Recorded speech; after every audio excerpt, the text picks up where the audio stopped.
Palakkad, Thrikkakara, Tripunithura, Kundara, Thiruvananthapuram central, Aruvikkara, Ottapalam. Celebrity സ്ഥാനാർത്ഥികൾ vote തേടുന്ന മണ്ഡലങ്ങൾ അങ്ങനെ നിരന്നു കിടക്കുകയാണ്. തിരഞ്ഞെടുപ്പ് പ്രചാരണത്തിന് ചൂടുകൂടുമ്പോൾ സോഷ്യൽ മീഡിയ കത്തിക്കുകയാണ് അവരിൽ ചിലർ. പാലക്കാട്ടെ UDF സ്ഥാനാർത്ഥി രമേശ് പിഷാരടിയും തൃക്കാക്കരയിലെ NDA സ്ഥാനാർത്ഥി അഖിൽമാരാരും തമ്മിലുള്ള പോര് സോഷ്യൽ മീഡിയയിൽ ചെറുതല്ലാത്ത ഓളം സൃഷ്ടിച്ചിട്ടുണ്ട്. പിഷാരടിയുടെ രാഷ്ട്രീയ ചുവടുമാറ്റം ജനസേവനത്തിനല്ല, മറിച്ച് ലാഭം കൊയ്യാനാണെന്ന അഖിൽമാരാരുടെ കമന്റാണ് കയറിക്കൊളുത്തിയത്. അഖിൽ എന്നെ ശ്രദ്ധിക്കുന്നത് പോലെ ഞാൻ അദ്ദേഹത്തെ ശ്രദ്ധിക്കുന്നില്ല. ഇന്ന് മോശം പറഞ്ഞാലും ഒരാഴ്ച കഴിയുമ്പോൾ ഞാൻ മഹാനാണെന്ന് അദ്ദേഹം പറഞ്ഞോളും. ഞാൻ ഈ പറഞ്ഞതിന് പുള്ളി എന്തെങ്കിലും അഭിപ്രായം പറയും, അതിന് നിങ്ങൾ ആരും മറുപടി ഒന്നും പറയാൻ നിൽക്കേണ്ടത്. ഒരാഴ്ച കഴിയുമ്പോൾ അത് പിന്നെയും തിരുത്തി പറയും. പിഷാരടിയുടെ ക്ലീൻ ബൗൾഡ്. പോരെ പൂരം. സംഗതി സോഷ്യൽ മീഡിയ അങ്ങ് ഏറ്റെടുത്തു. പിന്നെ ട്രോളായി, മീമായി, കമന്റായി.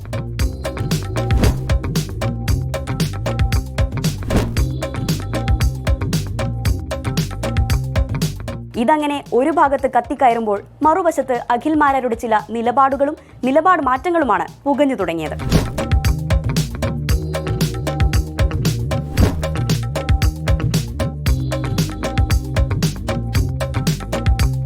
ഈ സമയം കുണ്ടറയിൽ കൊണ്ടുപിടിച്ച പ്രചാരണത്തിലാണ് ബിഗ് ബോസ് താരം റോബിൻ രാധാകൃഷ്ണൻ. സെലിബ്രിറ്റി മൂഡിൽ നിന്ന് മാറി ജനങ്ങൾക്കിടയിലേക്ക് ഇറങ്ങി ചെല്ലുകയാണ് ഈ ഒറ്റയ്ക്ക് വഴിവെട്ടി വന്നവൻ. ഇടയ്ക്ക് വാളെടുത്ത് വീശിയാലും ഭയക്കേണ്ടതില്ല. എല്ലാം നാടിനും നാട്ടുകാർക്കും വേണ്ടിയാണ്.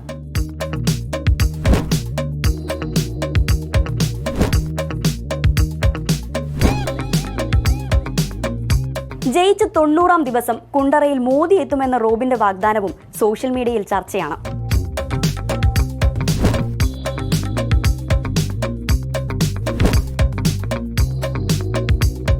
തൃപ്പൂണിത്തുറയിലെ സെലിബ്രിറ്റി സ്ഥാനാർത്ഥി അഞ്ജലി നായരും ചർച്ചകളിൽ സജീവമാണ്.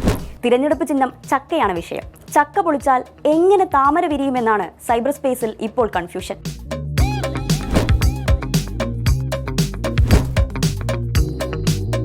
വിടരും മുന്നേ കൊഴിഞ്ഞുപോയ ചില സെലിബ്രിറ്റി സ്വപ്നങ്ങൾക്കും സോഷ്യൽ മീഡിയ സ്പേസ് കൊടുക്കുന്നുണ്ട്. മത്സരിക്കാനുള്ള അവസരം കപ്പിനും ചുണ്ടിനുമിടയിൽ നഷ്ടപ്പെട്ടവരുടെ രോദനം ആരും കാണാതെ പോകുന്നില്ല.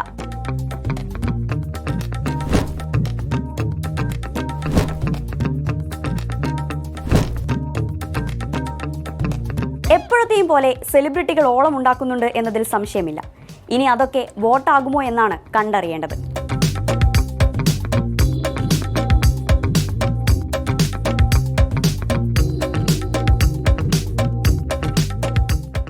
ലോകത്തെവിടെയായാലും ഏത് സമയത്തും 24 വാർത്തകളും ഓഗ്മെന്റഡ് റിയാലിറ്റി പാക്കേജുകളും എക്സ്പ്ലെയിനറുകളും വിശദമായി കാണാൻ ഞങ്ങളുടെ YouTube ചാനൽ നിങ്ങൾക്ക് സബ്സ്ക്രൈബ് ചെയ്യാം.